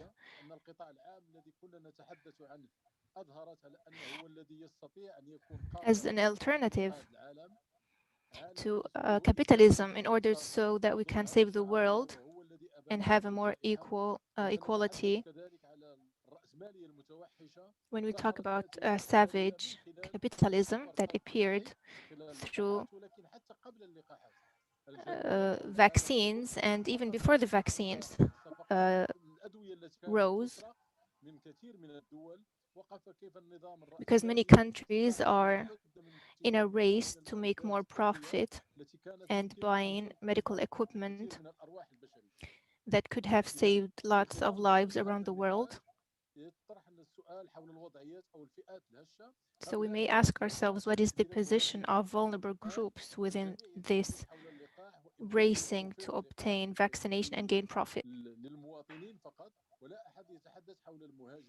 Because we're only talking about providing vaccination to the to civilians and people residing in the country, but we don't talk about providing vaccination to migrants. Because in order to obtain the vaccination, you need to be prioritized. So the question is, how do those people who are not prioritized or who are not natives of a certain country, how to provide them with vaccination? Because they are neglected from many angles. So I would like to highlight the issue of migrants. The WHO, through the COVAX program, should assume responsibility of providing vaccination to migrants. We also have the category of prisoners, whether political prisoners or other prisoners, because we don't talk much about the situation of prisoners in prisons and providing them with vaccines. They are also considered vulnerable, especially the poor ones. Many countries require that you have access to the internet in order so that you can register for vaccination. In this regard, we should also consider people who do not have access to the internet and who live in rural areas. We also talk about countries that are under occupation because the Israeli regime deprives Palestinian people from access to vaccination. We need to consider this anti-imperialistic approach and provide those Palestinian people with vaccination as well. And we need to look for organizations who are willing to work in this regard,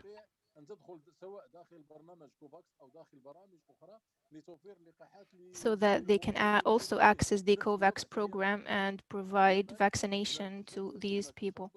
The same thing applies also in Yemen and the war by Saudi Arabia and its imperialistic allies.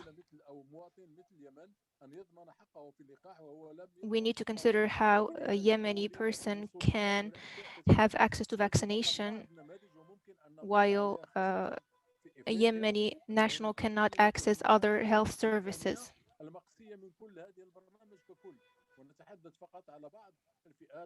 We also have other marginalized groups that cannot access vaccination in Yemen. Another point I would like to raise is related to the WHO, because it is the body who is responsible for providing vaccination to all human beings around the world, because it's a 1948 constitution tackles the access to healthcare.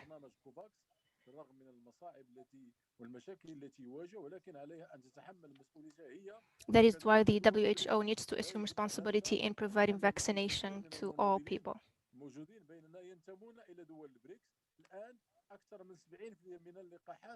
We have many comrades who belong to the Brexit countries. That is why we need to approach those governments to provide vaccination.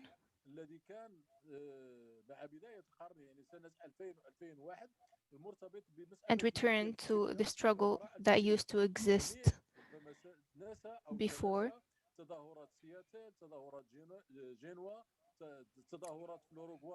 like Floragua and Genoa protests. Those protests in Doha as well for intellectual property, as the civil society has achieved many progress and needs to have something relates to pandemics and such crises in order to save humanity. That is why we need to struggle more to eliminate intellectual property and make the vaccination belongs to all.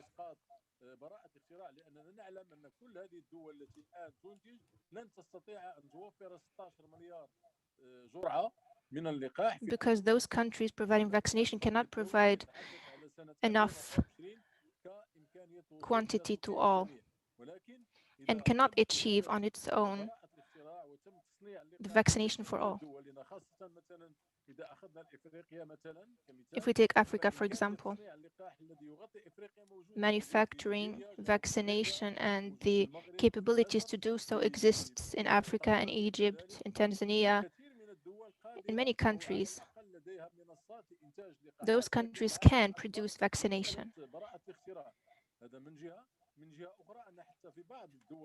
But the only problem is with patent. And we have also the issue of price. AstraZeneca is considered the most cheap vaccination. The European Union buys the AstraZeneca vaccination for 2.5 euros.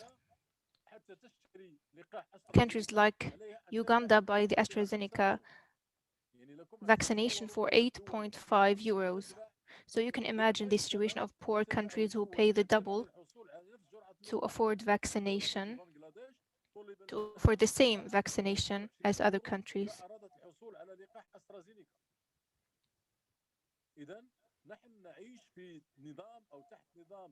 We are living under an apartheid regime, an health apartheid regime.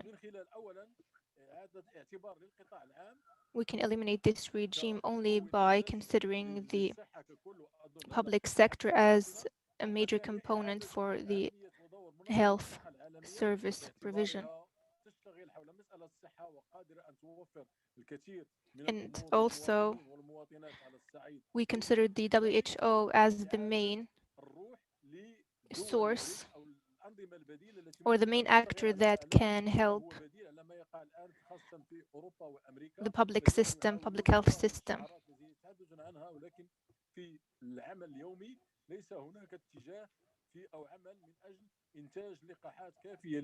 Because we know that there haven't been much efforts to manufacture vaccines.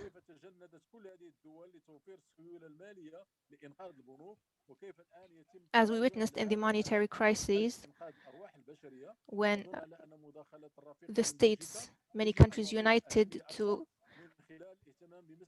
put an end to this crisis. That's the same thing that we should do in health sector.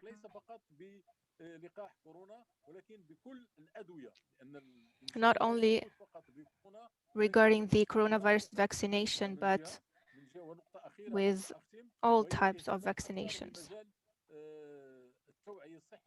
We should also pay more attention to raising awareness in the field of health and the production of medication, because the coronavirus did not appear last year or this year. It appeared in 2001 when the SARS virus first appeared, also in 2004 and 2005.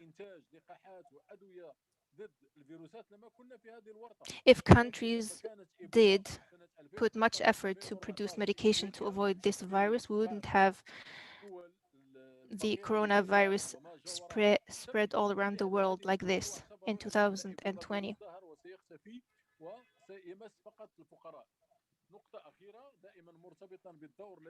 One last point concerns the role that we should play We should pay more attention to the diseases, or what we call the diseases of the poor, because those diseases attack mostly the poor because they are the most vulnerable. And most pharmaceutical industries produce medication that these poor people cannot afford. So the coronavirus pandemic gave us the opportunity to rethink and reconsider many things regarding the health service provision.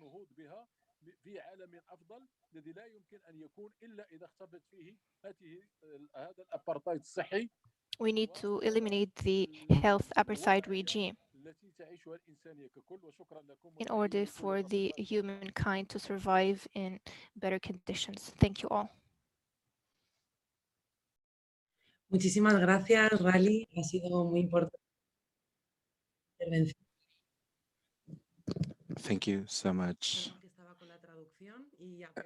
Aziz, I'm sorry, I was dealing with the interpretation, and I will say thank you now to the interpreters, without whom this work would not be possible. And that's right, we cannot forget about war and military interventions and situation in Yemen and Libya. We also want, during our International Week of Anti-Imperialist Struggle, we say, long live the Palestinian struggle. We are in support of you. We work all over the world with all our coordination committees, fighting for a better world. And now it is the time to say goodbye. It's been a pleasure and it's been exciting to see you all here together. And despite the distance, we feel that what unites us is a clear political landscape, and also to share the common experiences in which we have all identified around the world. And to end, what we agree on is that to protect the health of everyone, we have to change the system, one that changes the focus from the system and onto life, and also from this coordination space that it has as its objective political action. We all that we're left with is to say goodbye with so many proposals and examples of struggle and alternatives for a just world in solidarity. And so we're closing. Long live the anti-imperialist struggle. And I pass the mic to my comrade Manuel. See you all later. Thank you so much, Nora. As you were saying, it has been a great pleasure to be part of this week-long celebration, sharing experiences, and also comunes frente a la ofensiva del capital y las transnacionales y todo lo que aqueja. Have common resistances internationally, and when and from our people. So we are calling everyone to keep working together internationally. We are sure this will not be the last time. This will be one among many more activities that we'll be doing to strengthen the fight of peoples around the world. And I'm very happy. And from the Americas, we send you an embrace, a big hug to all our comrades from other regions. And let's keep getting together to keep fighting together. And with nothing else, we're saying goodbye with a video that shows our manifesto for life for everyone, so that we can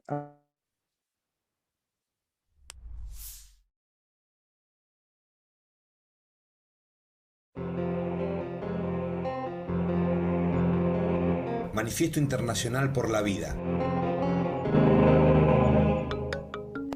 Estamos viviendo una verdadera guerra contra un enemigo invisible, el We coronavirus. are Han living muerto casi a 3 real millones de fight personas. against an La invisible pandemia de enemy. COVID-19 Over evidenció en 300 todo el million mundo las people have capitalismo, and que pone has las put ganancias in por encima de la evidence vida de the las personas. contradictions of ¿Y sabe capitalism cómo that nos puts damos cuenta de profit eso? Le voy a above mostrar lives. 3 And do you know situaciones. how we realize that? I'm going to show you 3 ¿Usted situations. sabía que las empresas farmacéuticas que hacen las vacunas las Did you entregan know that primero a quien tiene pharmaceutical más companies dinero? that provide Pues vaccines sí, give it de cada 10 first to vacunas those who have the distribuidas most hasta money? hoy, 7 Yes, fueron para 7 los out of 30 every países 10 más vaccines ricos. distributed to Mientras this day tanto, have gone decenas de to the países 3 pobres richest aún no tuvieron nations. acceso a la inmunización. While at the same time, dozens of poor countries have yet to gain access to inoculation. Sabemos también que la mayoría de It is gobiernos also tomó common medidas para knowledge that proteger the más la majority economía of que la governments vida. have taken Le more faltó valor measures to para decretar protect la economy paralización total de las than to actividades no protect esenciales life. para frenar They el avance lacked del the virus. courage to hold Mientras all tanto, non-essential ¿cómo está activities gran parte de la to stem población? the spread of the Se siente virus. desamparada, Was sin lacking. vacuna, sin How empleo, sin does the ingresos rest y of the sin population expectativa de feel? They feel futuro. in despair, with no vaccines, with no jobs, no income, and no prospects Mientras for the tanto, el future. imperialismo de Estados Unidos y sus aliados solo se preocupa Meanwhile, por the el lucro, imperialism incluso championed by teniendo the United amplios States and its recursos que allies podrían is only salvar vidas. concerned with De manera profit, criminal, mantiene el even bloqueo when they económico, possess an comercial y amplitude of financiero resources that contra could save diversos lives. países, como Cuba, In a criminal Venezuela e fashion, they Irán. maintain an Y economic, para commercial, and empeorar, financial esparcen la blockade mentira against de que el several countries Estado like chino Cuba, es el culpable de la Venezuela, and pandemia Iran. y le aplican sanciones. To make Pero, matters ¿qué podemos worse, they hacer spread para the lie cambiar that esta the Chinese situación y state is salvar responsible vidas? for the pandemic.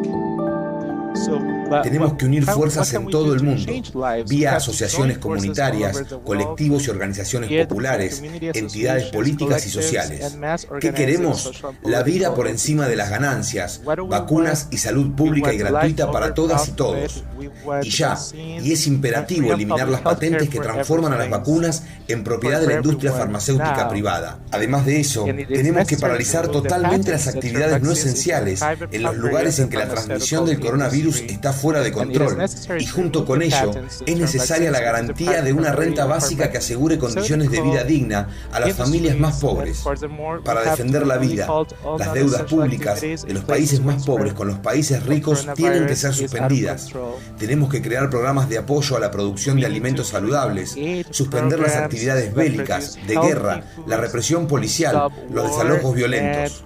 Y es police fundamental que el gobierno de Estados repression Unidos y sus and violent aliados evictions, pongan and it fin is a los castigos que fundamental perjudican el acceso de los pueblos that a comida, the US medicinas, put an equipos end de to protección the blockade individual y and combustible. access to Esos food, son elementos fundamentales para gas, enfrentar la pandemia de COVID-19. and medication, and that is essential to face the El 7 de COVID-19 abril pandemic. es el Día Mundial de la Salud. Vamos a aprovechar esa April 7th semana is para the construir Global una Day of jornada Health. internacional We'll de take lucha advantage of that. antiimperialista. Del 7 al 11 de To abril build up the vamos a unir International Week nuestras of voces Anti-Imperialist para mostrar struggle. We will indignación be y joining reafirmar our nuestro voices compromiso de to construcción de un show mundo our más justo e outrage igualitario, donde la and vida show esté our por encima commitment del to lucro. create a more Este es nuestro a world that manifiesto is more internacional equal. por la vida. This is our international manifesto for life.